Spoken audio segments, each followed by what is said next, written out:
Halo, selamat datang di channel Redaksi Jurnal. Lewat Bima Arya, Presiden Jokowi rebus Anies, ditulis oleh Nina Nur di siwar.com.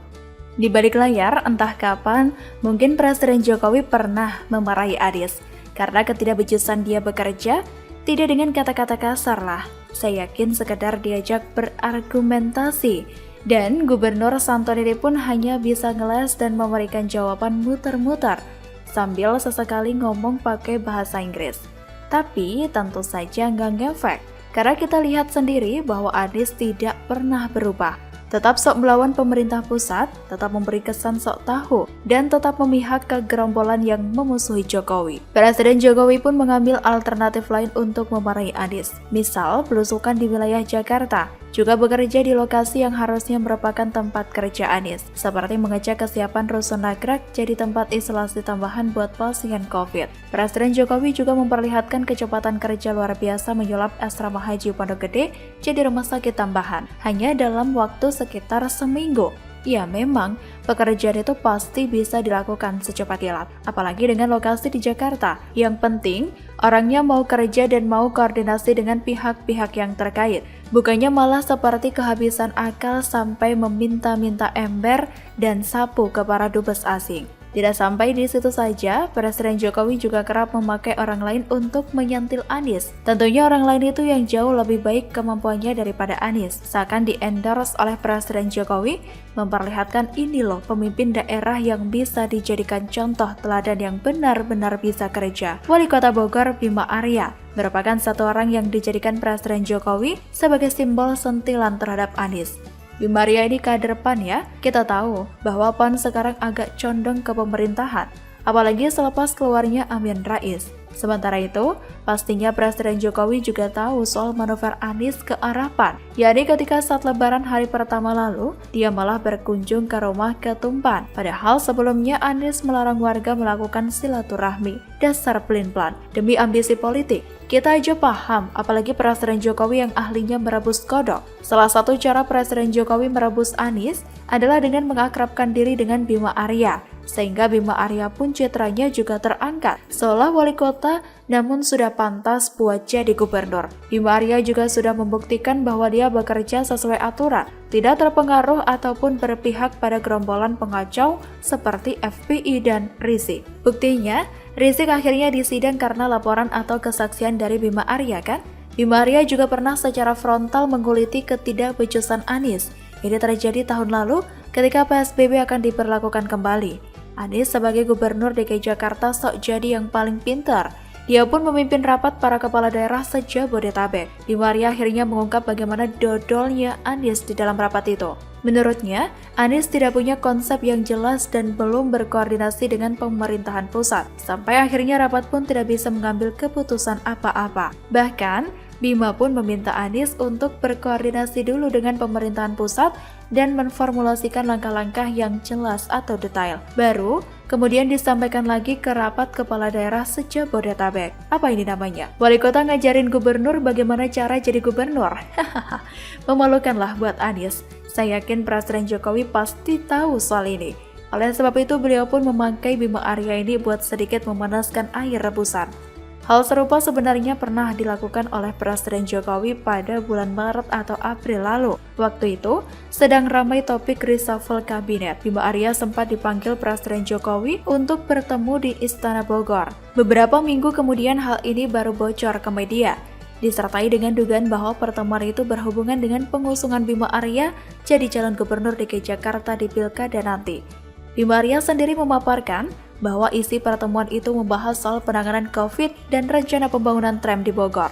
Tetap saja, yang beredar di media adalah adanya spekulasi soal pencalonan Bima Arya jadi cagup di Jakarta. Anies kesenggol dong. Kemarin Rabu 21 Juli sore, kembali Presiden Jokowi memanggil Bima Arya ke Istana Bogor. Menurut Bima Arya, Presiden meminta update soal perkembangan penanganan COVID di Kota Bogor. Dia pun menyampaikan laporan penanganan COVID dari hulu ke hilir. Bima Arya juga menyampaikan berbagai usulan, saran, dan permintaan kepada Presiden terkait kebutuhan nakes, oksigen, dan juga obat-obatan. Tak lupa Bima Arya menyampaikan ke media bahwa menurut Presiden Jokowi, langkah penanganan COVID di Kota Bogor sudah sejalan dengan kebijakan pemerintah pusat yang berfokus membantu kaum duafa dan warga terpapar secara ekonomi. Sekali lagi, Bima Arya sudah nampak dan terdengar seperti seorang gubernur. Paparannya pun jelas, teratur, dan juga terarah. Gak kayak gubernur yang itu, sok galak sidak ke perkantoran ternyata salah masuk. Sok pintar cari sumbangan ke para dubes asing ternyata blunder dan jadi mempermalukan bangsa sendiri. Sok tahu soal angka COVID, dia malah sempat-sempatnya jalan-jalan safari politik ke provinsi lain. Sok melarang warganya keluar rumah, dianya malah sepedaan bersama keluarga. Bukannya dianggap pintar, malah jadi lelucon dan tertawaan publik. Memang tidak perlu dimarahi sama Presiden Jokowi kok. Buang-buang energi saja. Biarkan saja dia blunder dan terubus sendiri. Selalu dari kura-kura.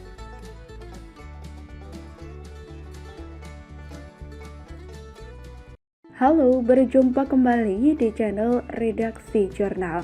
Abaikan nyinyiran partai mantan, Panglima TNI ikuti Jokowi turun ke lapangan. Ditulis oleh Diha Alif di siwar.com. Kondisi Demokrat ibarat pepatah gajah di pelupuk mata tak tampak, koma di seberang lautan tampak. Masih belum hilang dari ingatan kita. Banyaknya warisan korupsi dari kader Demokrat termasuk bangunan mangkrak sang mantan. Ditambah lagi kualitas penerusnya yang tak ada pengalaman di politik. Dengan semua catatan itu, anak buah partai tersebut masih saja terus mengelak kerja Jokowi. Mulai dengan menyebut belusukannya hanya syuting sinetron, hingga menuduh menterinya hanya bisa nonton sinetron. Mereka harusnya meraba ke diri sendiri sebelum melempar hujatan. Bukannya selama ini yang dituduhkan karena Jokowi dianggap tak bergerak. Kini setelah turun langsung masih saja dikatai. Harusnya AHY yang lebih muda bisa lebih lincah dengan mengajukan diri sebagai relawan. Itu pun kalau tidak pingsan duluan karena setelah pensiun dari militer kerjaannya dalam ruangan terus. Ada lagi Mahfud MD yang diolok karena menonton sinetron. Padahal ada juga beberapa menteri yang malah plesiran. Lagian apa salahnya menonton TV sebagai hiburan? Dan juga tidak termasuk tontonan berbau pornografi atau kekerasan. Sebelumnya, seperti dilansir dari wartaekonomi.com, politisi Partai Demokrat Cipta Panca Laksana ikut melemparkan kritikan terkait sikap pemerintah Presiden Joko Widodo di tengah pandemi COVID-19. Anak buah Ketua Umum Demokrat Agus Harimurti Yudhoyono menyindir bahwa Presiden sibuk membuat sinetron, sementara menterinya sibuk menonton sinetron. Presidennya sibuk syuting sinetron, menterinya sibuk nonton sinetron. Situsnya dalam akun Twitternya seperti dilihat pada Sabtu 17 Juli 2021. Ia juga mengaku tidak heran jika pemerintah hancur karena pejabatnya suka menonton sinetron. Ya, gimana nggak hancur? Katanya membalas netizen. Sayangnya, ia tidak menjelaskan sindirannya soal presiden syuting sinetron ataupun menteri nonton sinetron. Namun, jika dilihat komentar netizen, sindiran tersebut diberikan kepada Presiden Jokowi yang belusukan membagikan bantuan kepada warga. Diketahui, Presiden Jokowi turun langsung membagikan obat-obatan dan sembako kepada warga di Sunter Agung, Tanjung Priok, Jakarta Utara pada Kamis malam 15 Juli 2021. Sementara itu sebelumnya, Menko Polhukam Mahfud MD mengungkap dirinya tengah gemar menonton sinetron Ikatan Cinta di tengah PPKM darurat. Bahkan, menurut pengakuannya, dirinya pun sempat memberikan kritik soal hukum pidana di dalam sinetron tersebut. PPKM memberi kesempatan kepada saya nonton serial sinetron Ikatan Cinta. Asik juga sih, meski agak muter-muter. Cuitnya dalam akun Twitternya @mohmahfudmd pada Kamis 15 Juli. Namun ia menilai jika penulis kurang pas dalam memahami hukum pidana. Kemudian, ia membeberkan jika jalan ceritanya langsung ditahan setelah mengaku dan meminta dihukum lantaran membunuh Roy. Padahal, pengakuan seseorang itu bukan sebuah bukti yang kuat. Kalau begitu nanti banyak orang yang berbuat jahat lalu menyuruh atau membayar orang untuk mengaku sehingga pelaku yang sebenarnya bebas. Jelasnya, sebenarnya pernyataan Mahfud MD ini merupakan bentuk edukasi di samping mengungkapkan kegemaran. Kalau orang cerdas akan melihatnya sebagai bentuk ilmu baru. Beda dengan mereka yang di dalam hatinya ada virus kebencian yang mematikan. Termasuk belusukan Jokowi yang tak pernah dilakukan di zaman SBY karena keberatan entah di bagian mana. Dan kini Panglima TNI langsung turun meniru langkah Jokowi seperti tertulis dalam akun Kepolisian Republik Indonesia.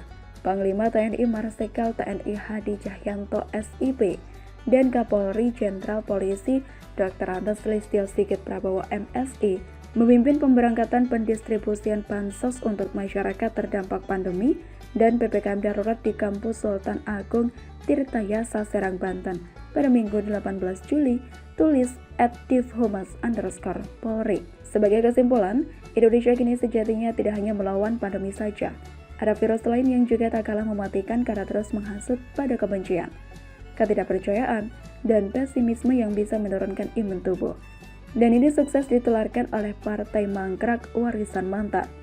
Semoga Indonesia bisa terbebas dari dua varian virus mematikan tersebut. Dan doa kita agar Jokowi dan para pembantunya diberi kekuatan untuk menjaga dan melindungi Indonesia. Bagi mantan dan anak buahnya, sudah cukup 1 dekade kalian membawa kemunduran bagi bangsa. Kalau masih ada sedikit cinta bagi bangsa, biarkan Pak bekerja. Begitulah kura-kura.